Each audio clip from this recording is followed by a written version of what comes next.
इस दुनिया का हर माँ बाप अपने बच्चे को तमाम वो सुख सुविधाएं उपलब्ध कराने की कोशिश करता है जिस सुख सुविधाओं की बच्चा अपने माँ बाप से उम्मीद करता है, उपेक्षा करता है। लेकिन देखने में ये आया है कि वही बच्चे अपने माँ बाप की इज्जत और मान सम्मान को मिट्टी में मिलाते हुए रत्ती भर भी गुरेज नहीं करते, जरा सा भी समय नहीं लगाते। आखिरकार जोश और जुनून में लिया गए फैसले आगे चल कर के उन्हीं बच्चों को परेशानी में डाल देते हैं, मुसीबत में डाल देते हैं। आज की हमारी घटना कहानी में भी कुछ यूं ही होता है कि 16 साल की शिल्पी जोश और जुनून में फैसला तो ले लेती है, लेकिन आगे चलकर अपने द्वारा लिए गए वो फैसले की जो कीमत है उसको अपनी जान गंवाकर चुकानी पड़ती है। तो नमस्कार, आदाब, सत श्री अकाल, राम राम साथियों। मैं हूं आपका अपना सुशील कश्यप हरियाणा से, और आप सब साथियों का मैं शुक्रगुजार हूं कि आप लोग मुझे सुनते हैं, देखते हैं। पुनः मैं आपका स्वागत करता हूं, हार्दिक अभिनंदन करता हूं आज की एक और नई घटना कहानी में, जो कि संबंधित है उत्तर प्रदेश से। दरअसल उत्तर प्रदेश का एक ज़िला है आगरा, और उसी आगरा ज़िले का एक थाना है छत्ता, और उसी छत्ता थाने के अंतर्गत एक जगह पड़ती है कचहरी घाट। और उसी कचहरी घाट का रहने वाला राम अवतार, जिसके परिवार में 3 बेटियां हैं। बड़ी बेटी की शादी हो चुकी है, बीच वाली बेटी के लिए रिश्ते ढूंढ रहे हैं, कोई अच्छा लड़का मिले और उसके भी हाथ पीले किए जा सके। सबसे छोटी बेटी है शिल्पी, जिसकी उम्र की बात करें तो 16 साल है और अभी हाल फिलहाल में 12वीं क्लास की छात्रा है। राम अवतार के एक पड़ोसी है जो कि चंद गली छोड़कर ही रहता है, नाम है सबीर। सबीर के 3 लड़के हैं और सबसे बड़े लड़के का नाम है इरफान, जो कि नज़दीकी एक जूता फैक्ट्री में काम करता है। शिल्पी जो कि 16 साल की है, आए दिन स्कूल में उसी इरफान के घर से गुजर कर जाती है, यानी कि आए दिन उसी गली से उसको आना जाना पड़ता है। और एक दिन इरफान और शिल्पी एक दूसरे से टकराव हो जाता है, एक दूसरे को देखने लगते हैं, निहारने लगते हैं, और इरफान पहली नज़र में ही शिल्पी को दिल दे बैठता है, यानी कि इरफान शिल्पी का दीवाना हो जाता है। उसको लगातार देखता रहता है, ताकता रहता है, जब तक कि शिल्पी उसकी आंखों से गायब ना हो जाए। और आखिरकार एक पड़ोसी के माध्यम से राम अवतार यानी शिल्पी के पिता को पता चलता है कि इरफान जो कि मुस्लिम है, उसका तुम्हारी बेटी के साथ प्रेम प्रसंग है। और जैसे ही ये खबर राम अवतार के कानों में पड़ती है तो उसके पैरों तले ज़मीन खिसक जाती है। वो सोचने समझने पर मजबूर था, कहीं ना कहीं ये सोचकर परेशान और निराश था कि आखिरकार उसकी बेटी ऐसा कैसे कर सकती है।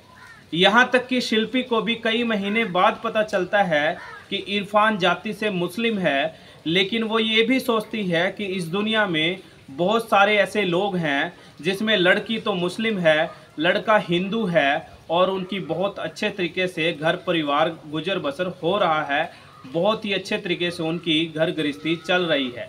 लेकिन जैसे ही राम अवतार शिल्पी से तमाम सवालात करता है कि तुम उसको कैसे जानती हो, तुम उसके साथ बातचीत क्यों करती हो, और आखिरकार राम अवतार बड़े ही सख्त लहजे में अपनी बेटी यानी शिल्पी को बोलता है कि खबरदार, आज के बाद तुम उससे नहीं मिलोगी, ना ही बात करोगी।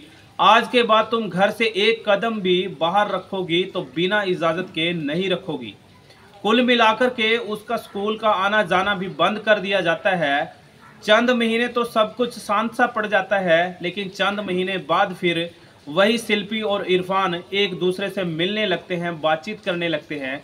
कहीं ना कहीं प्रेम प्रसंग का जो दौर था फिर से चल पड़ता है। और आगे चल कर के शिल्पी और इरफान एक दिन और तारीख तय करते हैं, जिस तारीख को समय अनुसार वो घर से भागकर शादी कर लेते हैं और कहीं ना कहीं पहुंच जाते हैं उत्तर प्रदेश की हाई कोर्ट इलाहाबाद। और वहीं पर जाकर के तमाम कागजात पेश करते हैं ताकि उनको शादी की जा सके। लेकिन कहीं ना कहीं जो राम अवतार था वो ग्रामीणों के दबाव में उस इरफान नाम के लड़के के खिलाफ मुकदमा दर्ज करा देता है, और दलील ये देता है कि साहब जी, मेरी लड़की जिसका नाम है शिल्पी, जो कि अभी नाबालिग है, उसको बहलाकर फुसलाकर इरफान नाम का लड़का भगा ले गया है। उसको छुड़ाया जाए, उसको वापस लाया जाए और इरफान को गिरफ्तार करके सलाखों के पीछे डाला जाए। कहीं ना कहीं पुलिस जो है जांच प्रारंभ करती है और आखिरकार इरफान को पकड़ लेती है, उसको सलाखों के पीछे भेज देती है। साथ ही साथ शिल्पी जो कि नाबालिग है उसको पकड़ करके बाल सुधार गृह में डाल देती है। और जैसे ही इरफान छूट करके वापस आता है तो कहीं ना कहीं शिल्पी और इरफान जो कि एक दूसरे से बेइंतहा मोहब्बत करते थे, एक दूसरे के साथ जन्म जन्म की कस्में खाया करते थे, वो पुनः मिल जाते हैं और एक फैसला लेते हैं कि हम लोग मरेंगे तो साथ मरेंगे, जिएंगे तो साथ जिएंगे। और आखिरकार वो शादी कर लेते हैं, खुशी खुशी रहने लगते हैं, गुजर बसर करने लगते हैं। और साथ ही साथ जो शिल्पी है एक और ज़िंदगी का बड़ा फैसला लेती है कि आज के बाद मेरा और मेरे पारिवारिक लोगों का कोई भी रिश्ता नहीं है। मेरी ज़िंदगी में एक रिश्ता है, वो है इरफान। मैं इरफान की हूँ और इरफान मेरा है। कुल मिलाकर के सब कुछ ठीक ठाक चल ही रहा था, लेकिन देखते ही देखते जैसे ही समय का पहिया घूमता है, इरफान की जो आर्थिक हालात है दिन पर दिन बद से बदतर होते जाते हैं। क्योंकि जो उसने जमा पूंजी इकट्ठा की थी वो सारा पैसा उसने कोर्ट कचहरी में, पुलिस थाने चौकी में खर्च कर दिया था। यहाँ तक कि गुजर बसर करना मुश्किल हो रहा था। और देखते ही देखते हालात इतने बदतर होते जाते हैं कि शिल्पी निराश और परेशान होकर मायके जाने का फैसला करती है और सीधे पहुंच जाती है अपने मायके। जैसे ही उसकी माँ शिल्पी को देखती है तो कहीं ना कहीं माँ का भी कलेजा पसीज जाता है और अपनी बेटी को, अपनी बच्ची को सीने से लगा लेती है। और शिल्पी भी सीने से लग के अपने माँ के ज़ोर ज़ोर से रोने लगती है, ज़ोर ज़ोर से चिल्लाने लगती है और बोलती है कि माँ मुझे माफ़ कर दीजिए, मेरा इस दुनिया में कोई नहीं है, मेरी मदद कीजिए, मुझे अपने संरक्षण में ले लीजिए।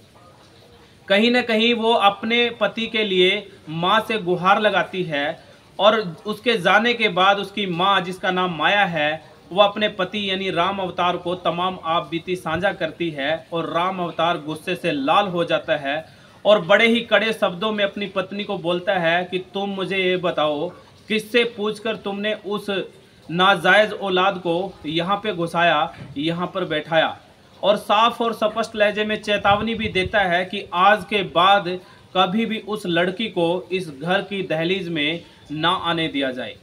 तो कुल मिलाकर के जब शिल्पी को अपने पारिवारिक लोगों से, मायके से कोई भी मदद नहीं मिलती, तब कहीं जाकर के उसका मानसिक संतुलन तो पहले ही बिगड़ चुका था। कहीं ना कहीं वो शारीरिक और मानसिक तौर से कमज़ोर नज़र आ रही थी, क्योंकि उसको कहीं से भी सहयोग, सपोर्ट की उम्मीद नज़र नहीं आ रही थी। और आखिरकार चंद दिनों बाद ही राम अवतार यानी शिल्पी के परिवार वालों को ये खबर मिलती है कि शिल्पी की मौत हो चुकी है। और आनन फानन में तमाम पारिवारिक लोग, शिल्पी की बहनें, शिल्पी के मामा, नाना, माँ बाप, तमाम लोग भागते हाँफते शिल्पी के ससुराल पहुंचते हैं और देखते हैं कि शिल्पी अपने बेड पर रूम में लेटी हुई है।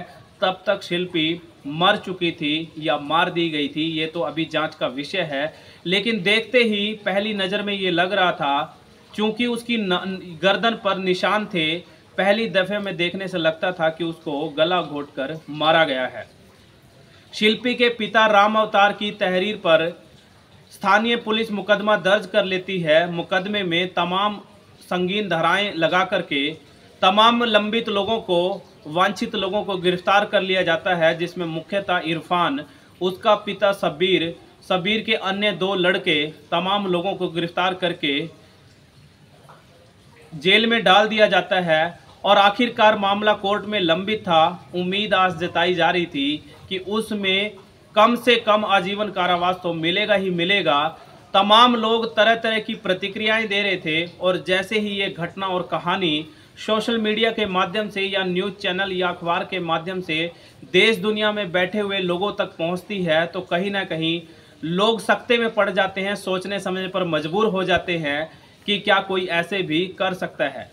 बहुत बड़ा संदेश, बहुत बड़ा मैसेज देश दुनिया में वायरल होता है कि किस तरीके से बच्चे जोश और जुनून में कहीं ना कहीं फैसले तो ले लेते हैं, वो भी परिवार के विरुद्ध माँ बाप से परे जाकर के फैसले तो ले लेते हैं, लेकिन आखिरकार शिल्पी की तरह उनको उस फैसले की कीमत अपनी जान की बाजी लगाकर चुकानी पड़ती है। और दूसरी तरफ जो माँ बाप हैं वो आए दिन मेहनत करते हैं, परिश्रम करते हैं ताकि वो बच्चों को तमाम सुख सुविधाएं जुटा सके, उपलब्ध करा सके, जिन सुख सुविधाओं की एक बच्चे को ज़रूरत होती है। तो साथियों नमस्कार, आदाब, सत श्री अकाल, राम राम। ये थी आज की हमारी घटना और कहानी। फिर हाजिर होऊंगा एक और सनसनीखेज घटना और कहानी के साथ।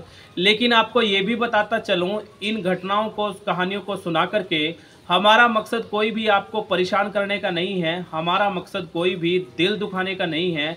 हमारा मकसद सिर्फ और सिर्फ आप लोगों को जागरूक करना है, प्रेरित करना है, ताकि आपकी ज़िंदगी में भी कोई भी इस तरह की घटना और कहानी घटे उससे पहले ही आप अपने आप को जागरूक कर सके, आगाह कर सके। साथियों यदि आपको हमारी घटना और कहानियाँ सुनाना अच्छा लगता है तो कृपया हौसला अफजाई के तौर पर आप हमें सब्सक्राइब कर सकते हैं, लाइक कर सकते हैं, शेयर कर सकते हैं। यदि कोई आपके सवालात हैं, प्रतिक्रिया हैं, तो आप हमें कमेंट बॉक्स में अपनी प्रतिक्रिया ज़रूर दें। बहुत बहुत धन्यवाद, आप सब लोगों का आभार, शुक्रिया।